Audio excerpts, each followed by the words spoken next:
Hey guys, it's me. Okay, so what's cool about today and tomorrow is we are putting everything together that you have learned so far.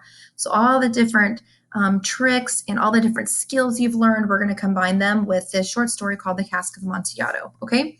Make sure you are completing your attendance journal by 10. If you want to jump into my website, you can. It's right here, and you can also go through it on Google Classroom. And here also is the hyperlink for the story that we're going to annotate today and tomorrow. It's also on the classroom in 2 places. Okay.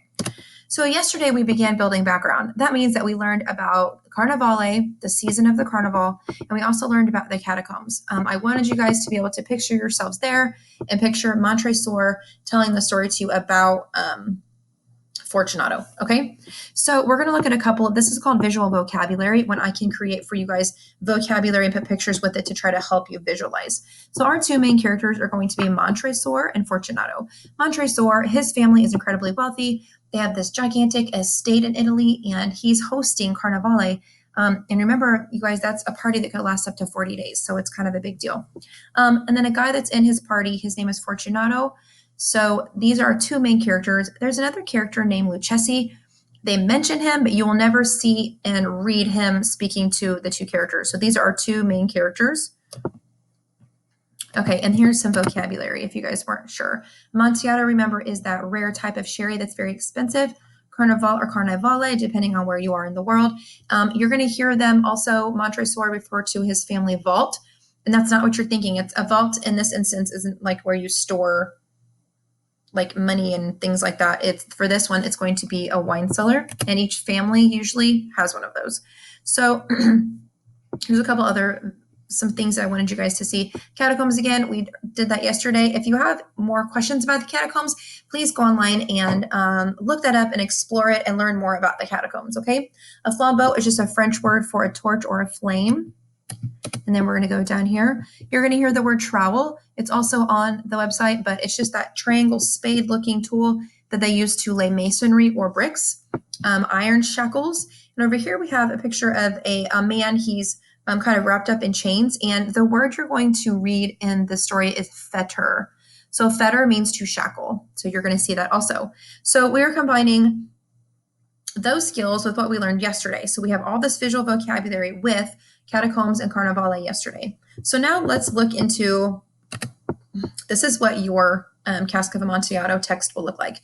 So again, really what I want you guys to do, because good readers create questions before, during, and after, and then create those predictions. This is what we're going to continue to work on because we have been working on this. So thinking about Carnivale, catacombs, and visual vocabulary, please create 3 questions here.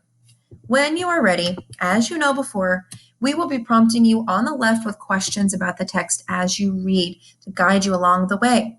So we're looking for tone, mood, character motivation, and vocabulary.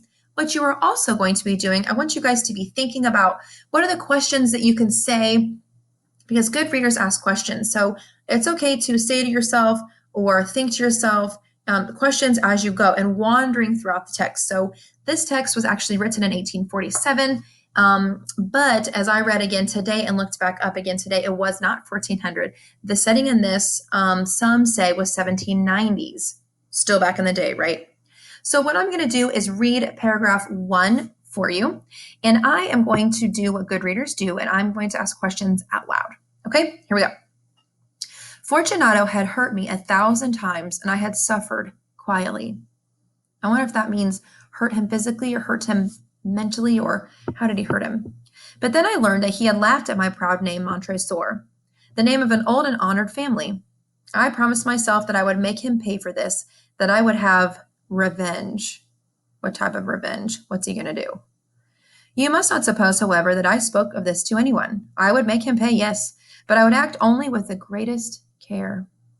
I must not suppose, as a result of taking my revenge, a wrong is not made right in that manner. And also, the wrong would not be made right unless Fortunato knew that he was paying and knew who was forcing him to pay. So it sounds like to me where he doesn't want to hire somebody to take revenge on Fortunato. He wants to look him in the face so that he knows what he did to him. So this is very personal. So just those are the types of questions you guys can ask as you move along. Let me walk you through the document just so that you're ready, guys, and that you're prepared. So question 2 says, No, hold on, let me go back to question 1. Based off the first paragraph in the story, what do you predict the story will be about? Question number 2. In paragraph 3, what do we learn is Fortunato's biggest motivation? Again, that's character motivation. We're trying to think about Montresor. What does the word cask mean in paragraph 4? What does the word vault mean in paragraph 4? What do you think was Montresor's motivation for making sure his servants were gone? What mood does the narrator create in describing the vaults in paragraph 6 and 7? Reminder, best friends, moods is me. So tone is what the author or the movie or the song puts out. That's their feelings, but mood is always me. Sorry. So when it says what mood, try to remind yourself that mood is me, okay? I don't want you guys getting confused. What does the line tell you about Montresor? And I, Fortunato, I drink to your long life. You guys should be able to hear that. What do you think Montresor's motivation for making Fortunato drink again in paragraph 9? In your own words, what is Montresor doing in paragraph 12? I love this question because we are reading a new story next week, and you guys are on your own on that. You guys are creating, you guys are generating, you are coming up with these great questions on your own. Go back to question 1. What was your prediction right? Why or why not? So this is when we make predictions and we have questions in between, and then we want to see if our predictions and our questioning was right. Okay. Make sure you guys are going through the story and taking time. You have on the website, I'm scared to even look at it. I've had issues with it all day today. On the website, you guys can, if you have questions about the Black Death, it's here. Here's the Carnivale video again if you need it. Where's it at? Oh, in your silent reading journal. Sorry, I forgot about that. Make sure you guys are going through here. If you have any questions, here's the audio book right here. That's what I was looking for. So if you want to listen to the audio as you're reading and switch off and on and type in your questions, you can as well. It's just a resource for you. Guys, if you have any questions or you need anything, please let me know. I hope you love the story, and I'll come back again with a video tomorrow to keep you on your right track. So several things. Make sure you are reading, annotating, and you are reading and doing your silent journal. Have a great day, guys. Sending you my sunshine hugs. Bye.